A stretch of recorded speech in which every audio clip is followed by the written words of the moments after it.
waxaa soconaya dagaalka qaraar ee u dhexeeya ciidanka dowladda Ukraine iyo sidoo kale kuwa dowladda Ruushka kadib howlgal ballaaran oo ciidamada Ruushka ay ka wadaan gudaha wadanka Ukraine. wararkii ugu dambeeyay ee soo baxaya waxa ay sheegayaan in diyaaradaha dagaalka ee ciidamada Ruushka ay wadaan duqeyn aad u xoogan oo ay la bartilmaameedsanayaan xarumo la sheegay in ay ku yaalaan gudaha magaalada Mariupol, halkaas oo ah dhanka koonfur. waxaana lagu soo waramayaa in meesha la bartilmaameedsaday ay ku sugnaayeen ciidamo ka tirsan militariga wadanka Ukraine iyo saraakiil sarsare. sidoo kalena wararku waxa ay sheegayaan in la burburiyay dabaq aad u dheer oo xubnahan ay ku jireen. khasaarahaasi inta uu la egyahay ilaa iyo hadda lama oga.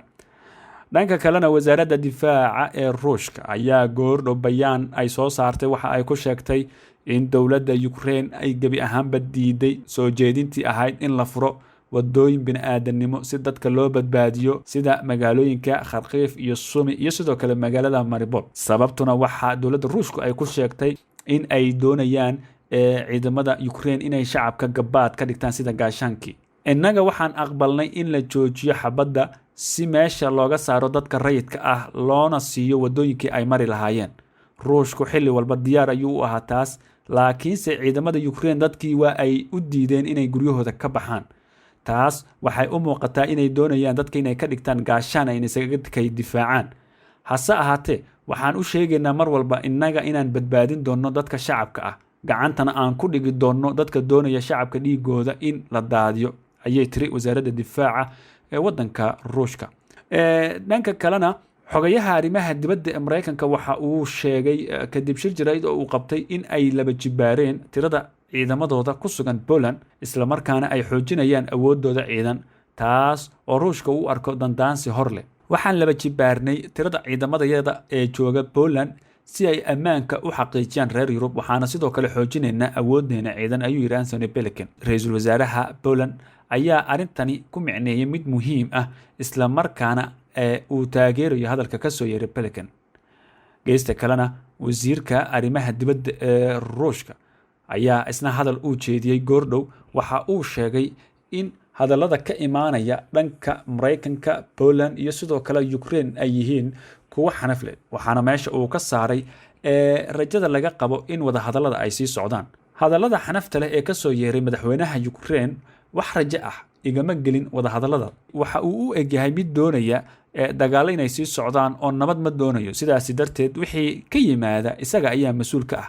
ciidamada Ruushkana dib uma dhici doonaan, howlgalkana sida loo qorsheeyay ayuu u socon doonaa, ayuu yiri wasiirka. sidoo kale wasiirka waxa uu sheegay in maamulka Ukraine ee Mariupol ay diideen inay dadka rayidka ah isaga tagaan magaaladaasi, waxaana uu taasi ku micneeyay inay tahay sifo lagu doonayo dadka shacabka ah in lagu laayo. ciidamada Ukraine waxa ay diidan yihiin rayidkii inay isaga baxaan Mariupol, waxa ay diideen dadka guryaha inay ka soo baxaan.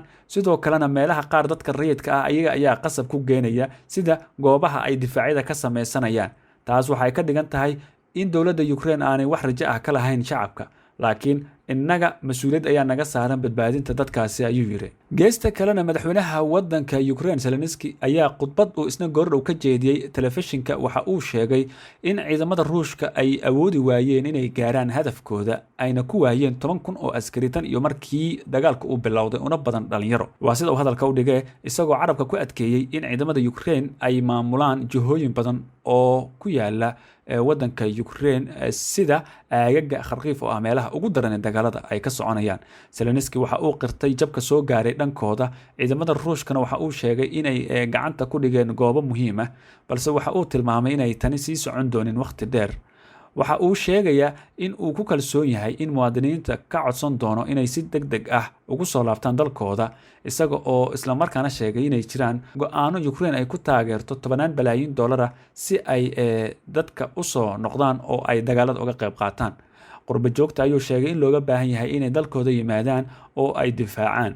waxa uu sidoo kale tilmaamay in kooxda Ukraine ee wadaxaajoodka kula jirta Ruushka wadahadalka Belarus ay ka wada hadleen tallaabadii ugu horeysay, taasoo ah in nolosha caadi lagu soo celiyo, ayuu yiri Zelensky.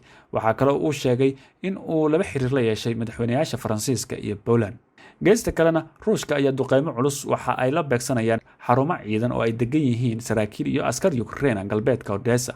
wariye ka tirsan Al-Jazeera waxa uu leeyahay duqeymaha Ruushka waa ay xoogan yihiin oo galbeedka Odessa ay ka soconayaan xarumaha ay degan yihiin saraakiil sarsare iyo ciidamada Ukraine-ka ah. Khasaare badan ayaa soo gaaray, sidoo kalena Ruushka waxa uu burburiyay goob ay ku sugnaayeen diyaarado dagaal oo qaarkood daroon ay ahaayeen. waa sida uu wariyaha hadalka u dhigay. geesta kalena madaxweynaha wadanka Ruushka ayaa isna waxa uu maanta ka digay in la ballaariyo cunaqabateynta reer galbeedka, waxaana uu sheegay in mamnuucid kasta oo lagu soo rogo dhoofinta saliidda Ruushka ee loo dhoofiyo Mareykanka ay keeni karto xasilooni darri, suuqyada tamarta ah iyo cawaaqib xumo. Putin ayaa waxa uu ku dhawaaqay in la ilaaliyo wadahadallada u dhexeeya Moscow iyo Washington, wuxuuna ku nuxnuuxsaday in aysan suuragal ahayn in laga hadlo go'doominta Ruushka sababtoo ah Mareykanka iyo Yurub ma ahan adduunka oo dhan, ayuu yiri. wuxuu sidoo kale sheegay in wadamada NATO ay si buuxda uga warqabaan in aysan si toos ah lug ugu yeelan karin waxa ka dhacaya Ukraine.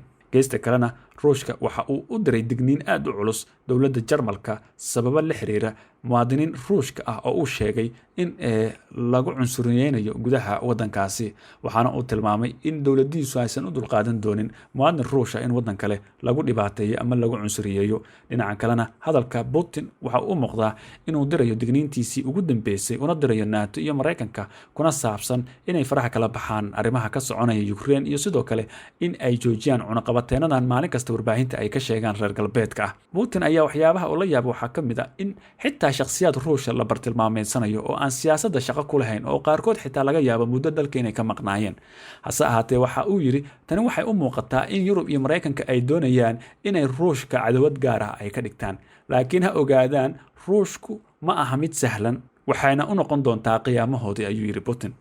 Putin ayaa isaga aad ugu hanjabay inuu adeegsan doono nuclearka, waana sababta keenaysa reer galbeedka in ay aad u baqaan oo ay ka cabsadaan xaaladda hadda jirta in dagaal uu isku rogo oo saddexaad ama nuclear la isku adeegsado. dhanka kalena xogayaha arrimaha dibadda Mareykanka Antony Blinken waxa uu sheegay inuu rumaysan yahay in Ukraine ay dagaalka kaga adkaan doonto Ruushka, balse ma uusan soo hadal qaadin xilliga la isdhihi karo uu soo afjarmaya dagaalka, balse waxa uu sheegay in aanay soo dhaweynin jab soo gaaray Ukraine. Blinken waxa uu ammaanay sida uu sheegay adkaysiga aan caadiga ahayn ee ay muujiyeen shacabka Ukraine. wuxuu sidoo kale tilmaamay in Ruushku uu isku dayayo in uu gadaal ka taagan dagaalka. dadka falanqeeya waxa ay leeyihiin arrimahan Ukraine Mareykanka dana gaara ayuu ka leeyahay dagaalka ka holcaya wadanka Ukraine, isaga ma aha mid aad uga diirnaxaya reer Ukraine xaaladda ay ku sugan yihiin. danihiisa ayuu doonayaa inuu ka fushado. sababaha kale u daliishanayaan waxaa ka mid ah in ilaa iyo hadda Mareykanka marka laga soo tago TV-yada ay ka hadlaan ee ay cunaqabateenada un ka sheegaan iyo hubka ay sheegayaan inay dhanka Poland usoo marsiinayaan Ukraine, ma jirto awood kale iyo isku day kale oo ay sameeyeen inay kaga hortagaan duulaanka ama howlgallada military ee Ruushka uu ka wado wadanka Ukraine. reer Ukraine iyaguna ma fikirayaan oo dantoodii iyo dalkooda burburka ku socda ma eegayaan waxa ay mar walba dhigta u sii raaricinayaan hadallada reer galbeedka iyo sidoo kale dowladda Mareykanka, taas oo ka dhigan marka in reer Ukraine ay baabi'i doonaan deegaan ahaan iyo dad ahaan haddii aanay isdaba qaban oo aanay runta u sheegin dowladooda. sababtoo ay tahay haddii ay isku siidaan Ruushka in ay la dagaalamaan, Ruushka oo aan weli dagaalka sax u soo galin aad ayuu uga awood badan yahay marka la fiiriyo ciidan ahaan, qalab ahaan iyo sidoo kale tiro ahaan. taas darteed Ukraine uma babacdhigi karto dagaalka. arrinta kale la yaabku waxay tahay qaar ka mid ah dadka reer Ukraine sida kuwa bariga oo kale qaarkood waxayba taageersan yihiin dowladda Ruushka, taas oo ka dhigan marka haddii Ruushka xitaa uu qabsado guud ahaan wadanka Ukraine in aanu waayin doonin taageero dadka reer Ukraine. laakiin Ukraine waxa u roon dowladooda inay u tanaasusho dadkooda iyo dalkooda bedelkii reer galbeed qarashaad ay ka soo qaadato ama hub la soo siiyo dalka ay isaga burburin lahaayeen. sidoo kalena hogaanka hadda jooga wadanka Ukraine tani waxay u noqon doontaa mid taariikhda baalmadow ka gasha. haddaba daawada aragtidaada maxay kula tahay? fadlan qaybta hoose commentiga noogu reeb.